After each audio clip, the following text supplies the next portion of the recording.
Hey, welcome back to the channel. Just updating or uploading a video now of the Madison, South Dakota Threshing Show. They featured Oliver this year. The National Oliver Club was there and a few other Oliver clubs, but very good show. Great turnout. You know, there's probably 15 to 20 Moline tractors there too, and there had to have been close to a couple hundred Olivers, and really nice show. I recorded most of the parade.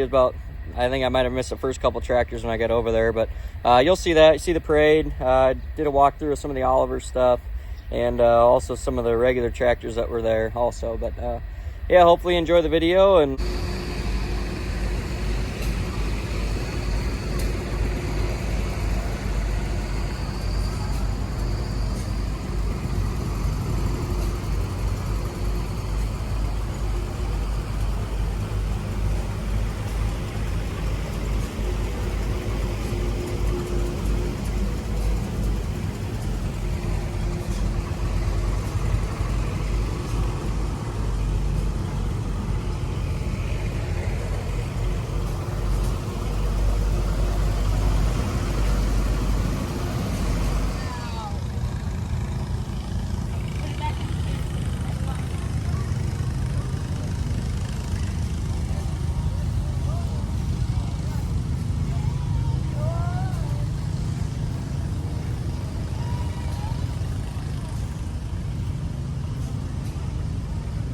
very nice showing of Olivers here. I'd guess pretty close to a couple hundred of them. A lot of rare stuff too. Really nice 660 Oliver. Very well done. A lot of these tractors here that have really well restorations on them. 88 with the cultivator. See over here is a full line of front wheel assist stuff. Really neat stuff here.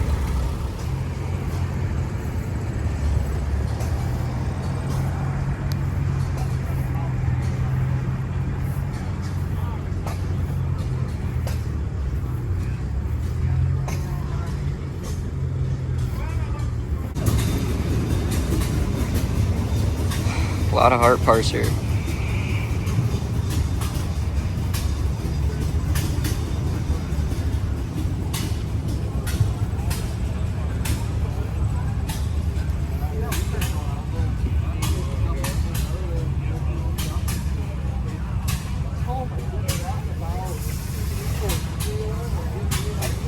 Some's got extensions on it.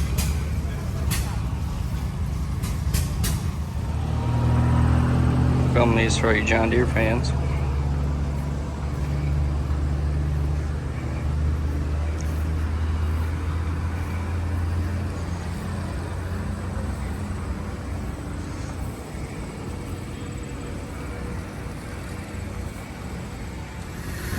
Miniature F20.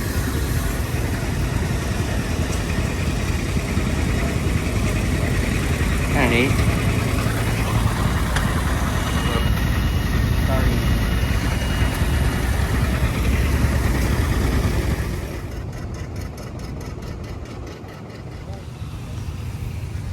Hpoca, you don't see these very often.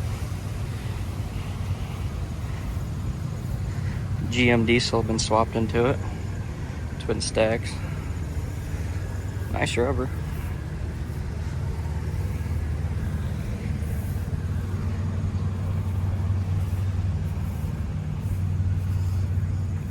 Really nice M5 diesel. Been repainted at one time, but pretty good for an old restoration.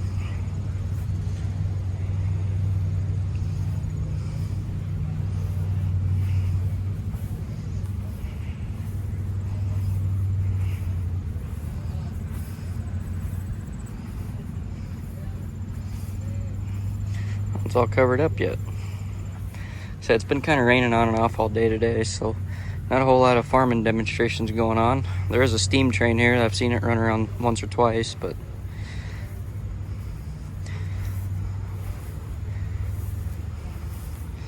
a few Molines here and there. Massey, but it's actually a Moline with a Massey sheet metal. Moline made those for Massey. For those that didn't know, Massey had a fire back in the 60s and contracted Moline and a few other brands of tractors to build them some tractors. But it's a nice 950 diesel. That's a 2-speed. Remember, I looked at it earlier. It was like one of the 30th or something like that one made. Pretty early one.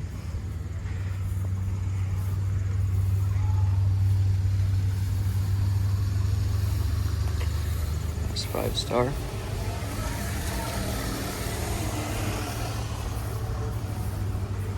$706 on LP. Fairly low production tractor. This here is another Massey 97. Once again, this is a Moline also. Just Massey had Moline making some tractors. Got an M5 on the end, nice LP.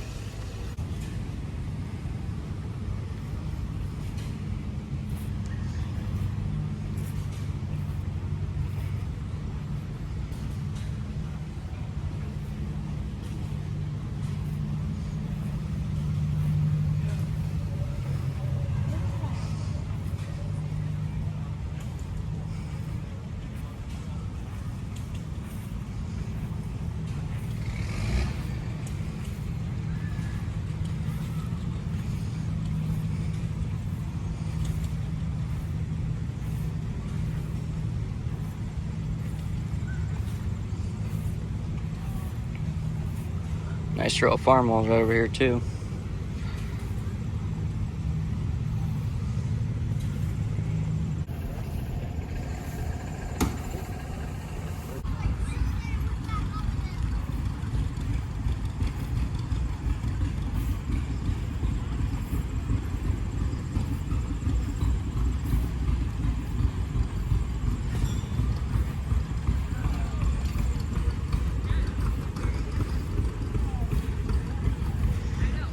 Nice Molines here.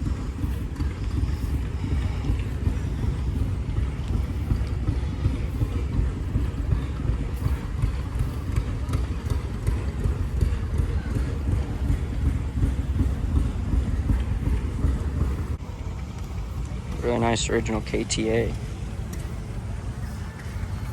on steel. Really nice tractor.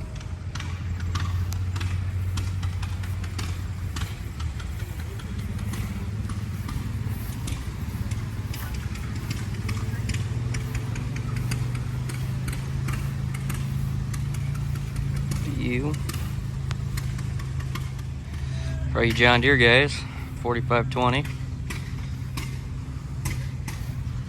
4320. So this is Prairie Village in Madison, South Dakota. They're featuring the National Oliver Show. A lot of tractors here.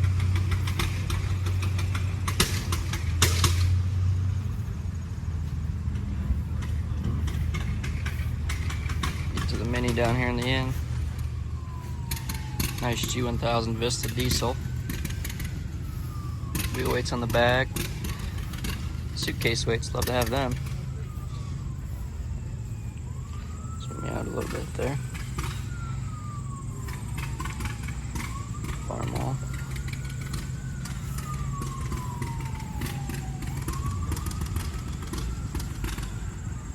It's kind of neat, these little miniatures.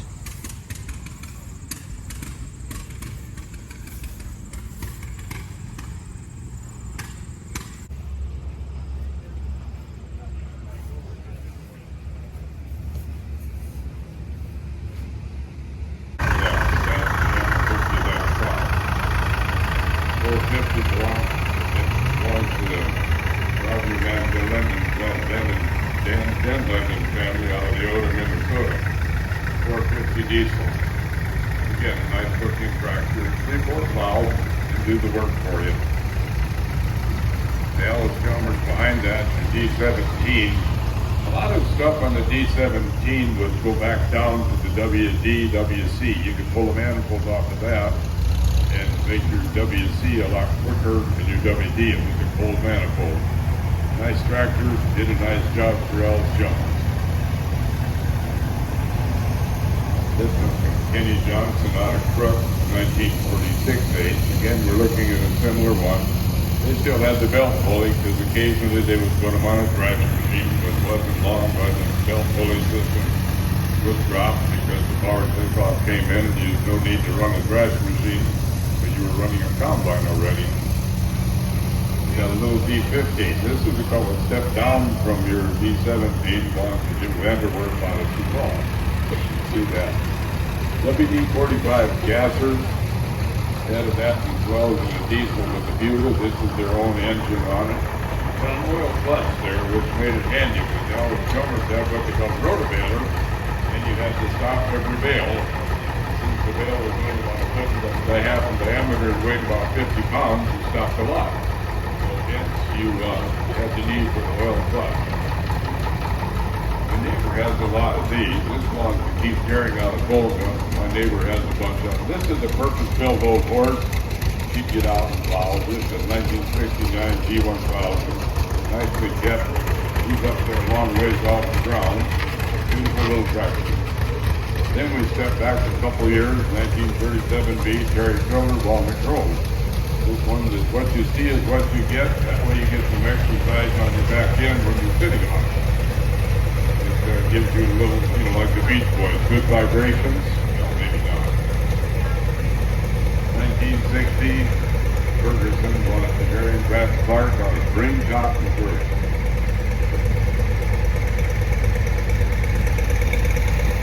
That bought the new in 1960 was a model that gets $28,000 for the whole model. The whole model by the tractor got $28,000 to be really normal. 50 D17 diesel. We're looking at the 230-inch or 260-inch Hpoca diesel, the same diesel they ran in WD-45, they just bored down a bit. These were notoriously hard starting, no matter what the instruction book said. If it walked by it with a glass of lemonade, the darn thing wouldn't want to start.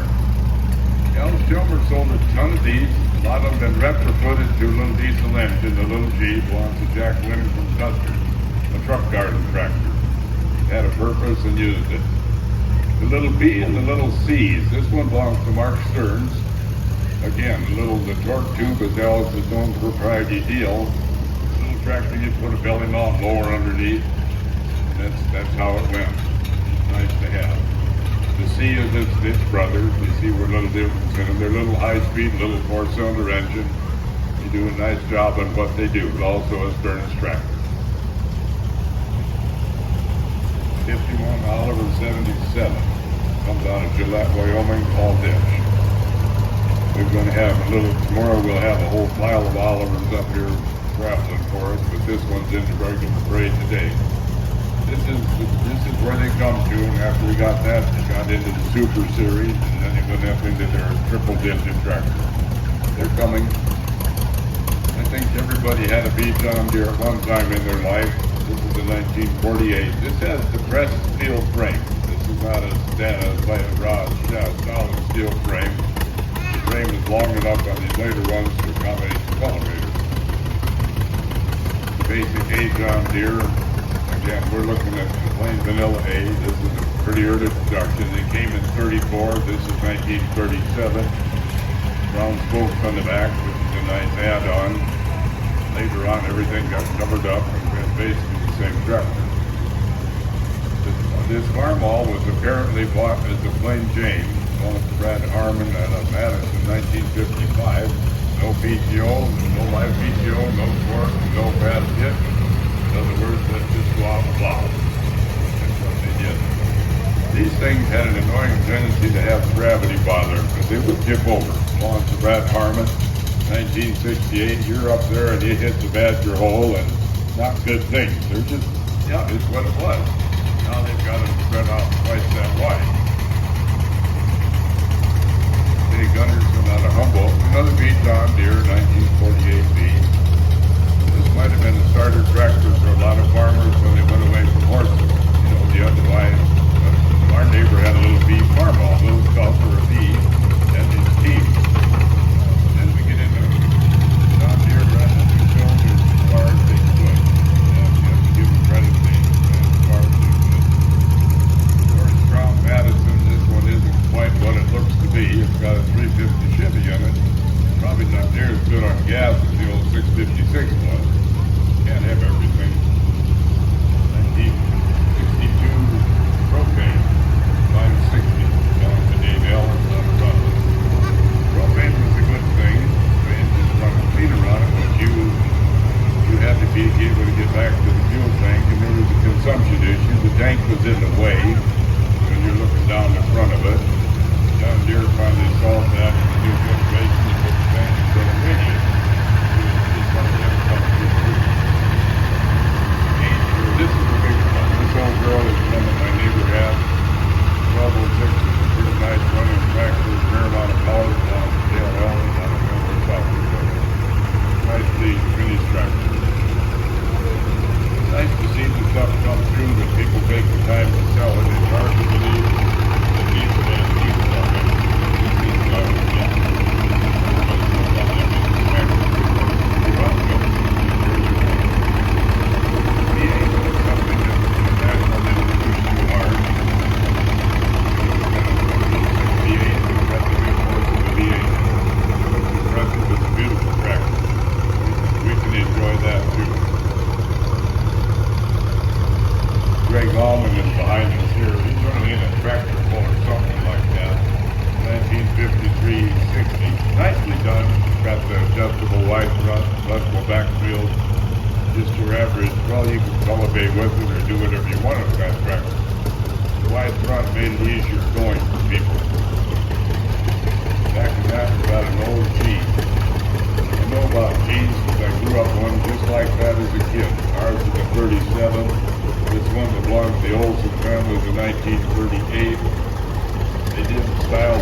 Designing that, it took them, I think, 11 years before John Deere was comfortable to put out that two-cylinder engine. A lot of work went into the engineering to make sure it was right. The little B, 1947, is a memory of her grandson, Braxton Hoffman, who died in the line of duty. Mary Hoffman from Molines, South Dakota has that. Thank you, folks. Here's a nice 3020. The line front got a few weights on the front. John Deere made a lot of changes in that new generation tractor. Take a look at the lights and the fenders. Tried to move the operator further ahead so he wasn't sitting behind the axle, so he had a better ride.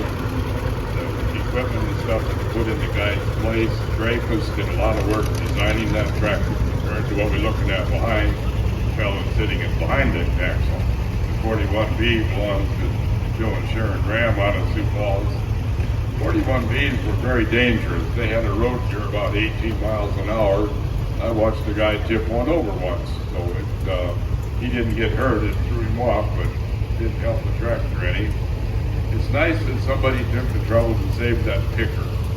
We don't see a lot of that stuff. It goes away, it gets rusted out. You don't see it. But there we've got an Oliver tractor. The little Super A. Again, we have the straight A. Now we got the Super A. Don Volker came out of Sioux Falls, South Dakota. Little tractor, you can put a belly mount mower or something underneath. Nice 560, 460 out of Madison, South Dakota, belonged to Mark Stanglin. Got a U Minneapolis on propane following him. Minneapolis was big in propane.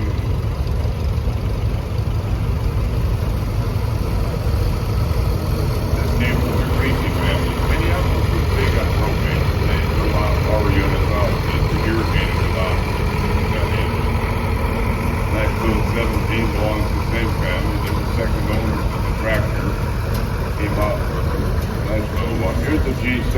We can see the whole engine in there. Cheryl Crazy's tractor brought Brookings. The G6 is quite a ways down from the G1000. I think this little guy comes through about every season, an old 550. Oliver had a raft of tractors there. They had the little 50 series and the 550. And they were all very similar to each other. They just patched them differently, but it was space generally. Got 77. Patent to confirm both problems. That's right. They got it.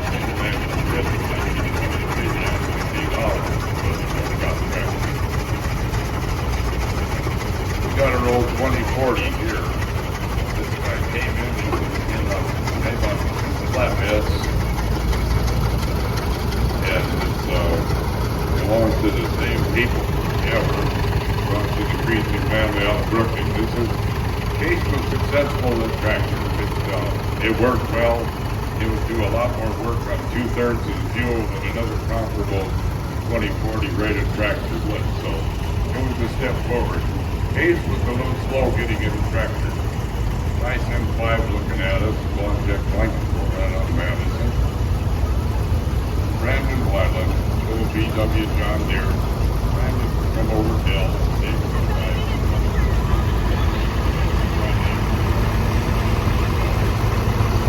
behind him, light box. What the heck? Let's do these things. This belongs to Sam Watt out of Everline, 1956, 1971. It's hard to believe they're that old. Old 956, still counted on. There's a little bit of a hike for these folks to come. Nice coming up. I think possibly we got a pulling tractor here, just by the signs on the side. It was 1486, kind of set up for something that Sunday afternoon driving, I believe. This year, it's good to see it. Okay.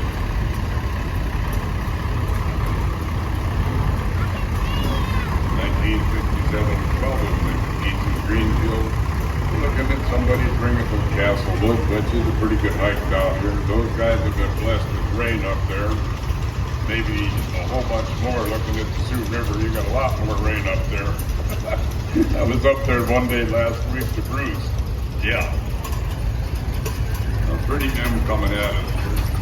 The M's ran from 1939 through the Supers at about 53 or 54. So the M had a long run. That's about 13-year run. The Supers about made the Super out of it. Again, basic plain tractor. There are no frills. They just went out and did the work. Avery Township, that's basically out of Spring, Texas. Since 1920, Avery. Avery Company didn't last so long.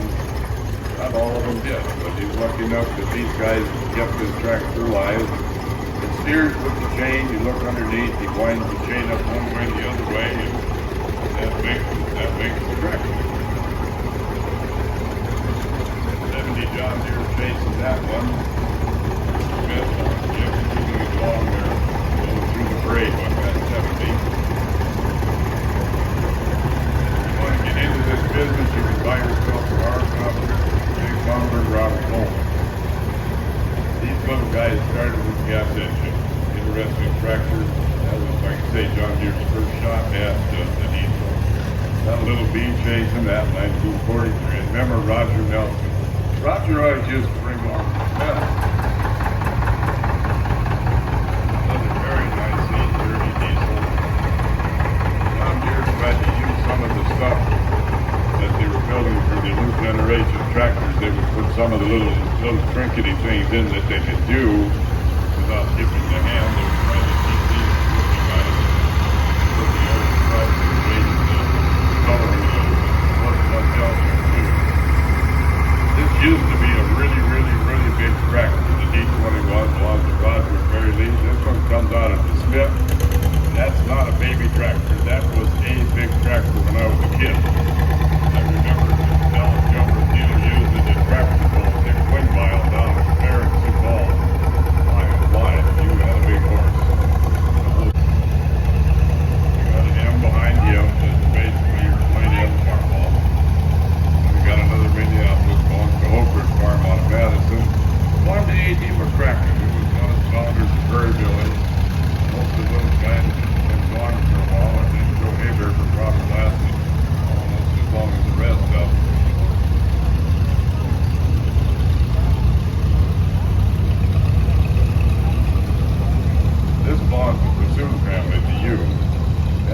manure spreader behind it, two sides, and everything on it. Quality checked and all fit to go again. Yeah, man, this is an election year again. We got some of those guys that could use that. And some of them could probably fill it just standing there. Oh, we don't need to go there. 50 John Deere. This is the up from the beach John Deere. The little beach started out with 14 or 15 horses, and by the time it got to the beach of 50, which is comparable to the beach, they were up in the 20s. It devolved like that. Well, the Ford company, this is a 9N. This is quite a ways back down the line. 9N are way older than that. And the 9N was 39, the 2N was 42, and the 8N was 48. That's an older one. Another 45 diesel, and handy tractor. Dallas Jummers pioneered the use of tougher steel, and they didn't build their heavy tractors. They made them strong enough so they would do what they wanted to do. Got another C behind that from the Platoon family on the map as well. Nicely shined up little case tractor. Like this is 0 hours out of the paint shop. Case made a lot of different models out of these. This is the 1952 BAC, but the BAC 12, BAC 14, just to give you an idea, they had little different nuances in the construction of them that would do that. What we got is Dick Halston. This is a unique little job. This little engine used to spend a lot of time, those engines were used in midget race cars. Guys were racing that 60-horse engine. Didn't sell many, 60-horse small, 85-horse was the standard engine, so why don't we buy a little engine in your car? Which they didn't do. Got an old oil full run. This is the 3060 David Murray Apple on a red mill. These are the things that people started with to appreciate what they've got. They burn kerosene, very primitive. The job with the little arm rocking back and forth is responsible for putting the oil to all the places that need it. It's a heavy-duty drip system that feeds the whole bunch of lifestyle with all the tractors. Oil. Little beat down here, one Paul Johnson's group out of Brooklyn. We've got an AM. This would be a tractor that you would use in asparagus plants, places like that where you didn't want to stomp on the vines. Something on bedded plants where the plants are on ridges, and you would want your single front wheel. It's not common. They would be ordered that way. The W6 was the original with M engine in it, and the Super W6 is just like an M, only it's a conventional plow tractor, only it's a little bigger than the W6. You get a few little Massey Harris. This belongs to Leland Johansson now, but this is a small one. They went up a little bigger and a little bigger, a little bigger. 20 goes a little bigger than the Pony and so on. Desirable little tractors. The Massey Harris people wound up buying the J.I. Case plow works for $1.5 million. And they asked the Case threshing machine company if they wanted their name back. Well, they did. So they give them $700,000 for it, which is half of what they paid for it. So Massey Harris didn't do too bad on the deal. Case got torn out of their side. You got a 33 following that. Just a little bigger. They just moved up the line. 33, a little later model. Massey Harris did a nice job.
so they could travel a little bit with them.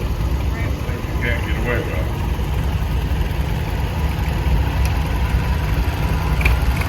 That's a little 2020 job here, small to get a step out of the Florida South in 1967. And we got a little John Deere behind that as well, 1020, just a little smaller. The little guys you don't see too many of because they just purpose built. They were like highway mowers or something on that line. Put a mower underneath it or drag some behind it as long as it wasn't too big. The co-op was interesting. They had the co-op and they had the comp shop and they had the gambles. And depending on where you bought the tractor, they bought that tractor as a gamble sold tractor or from the comp shop company or the co-op sold it for a while. That's how that came about. Same as a 30. The John Deere had just about a 30-year run. The last ones were called streeters because they were built out in the street. People still wanted them after they were done selling them. Bob Huss has a really nice looking little Ford Power Master there. It's got the weights on it. It's a nice little tractor. Bob comes from Del Rapids. That's a 1958 model.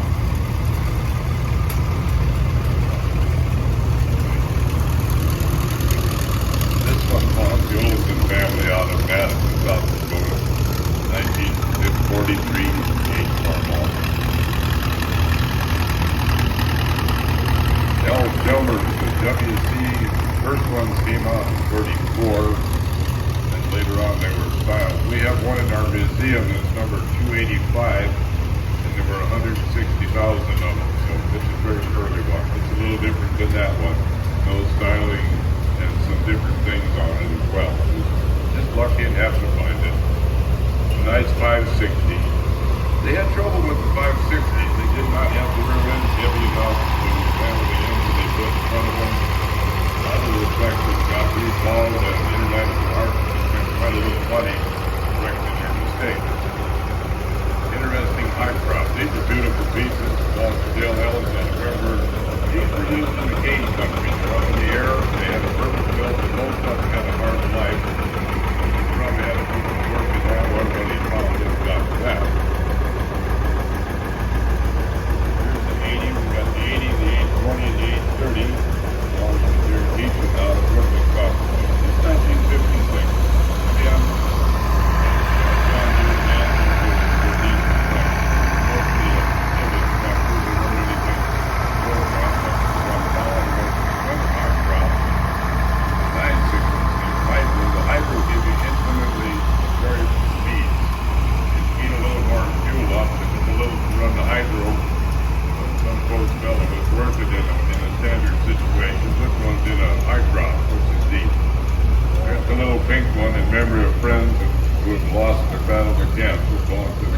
Out of our teeth, 1945 tractor.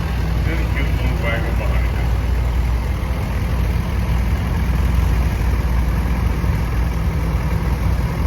300, 1956, belongs to the Oshman family. He's supposed to come out of Jackson, Minnesota, which is quite a hike to come to Prairie Village. Jackson is overseas the state, Sioux Falls, and he's quite a ways. So thank you for coming.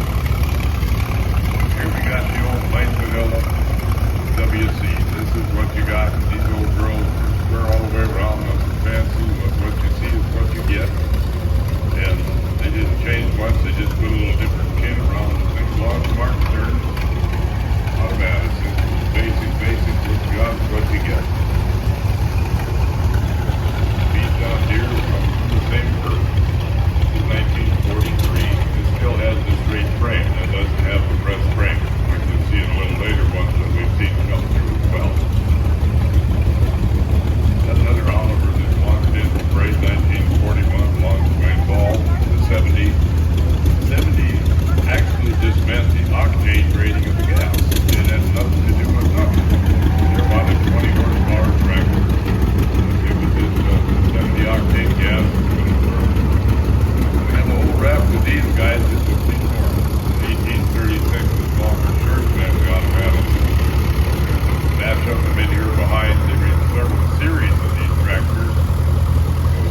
one of John Deere's answers to a garden tractor.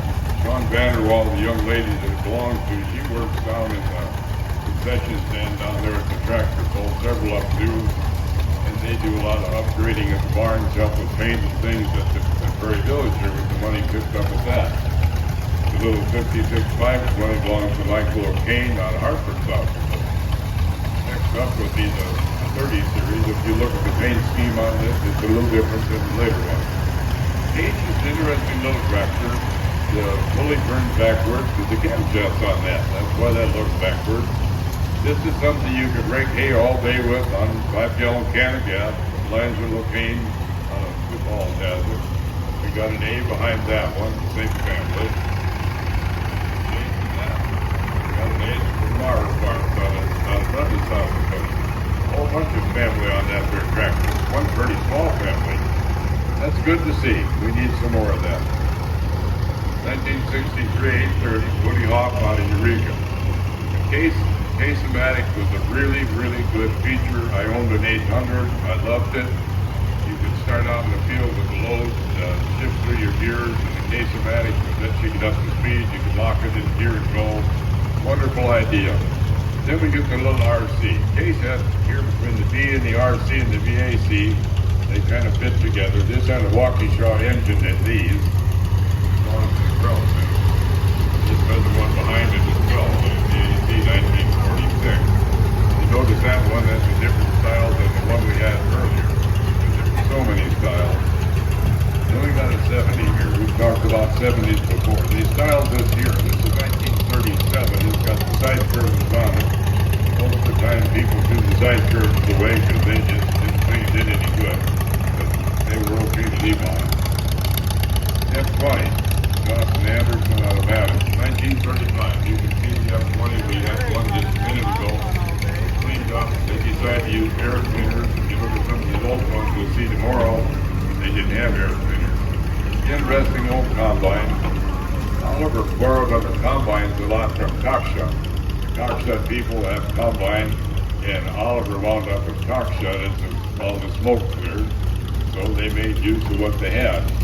Again, it's an early combine. International China tractor, the Titan. This is one of the ways of doing it. There's a lot of busy stuff on these. Again, these are drip oils through the lubricator. It's called it a positive lubricator, but it wasn't real positive. Did the job though.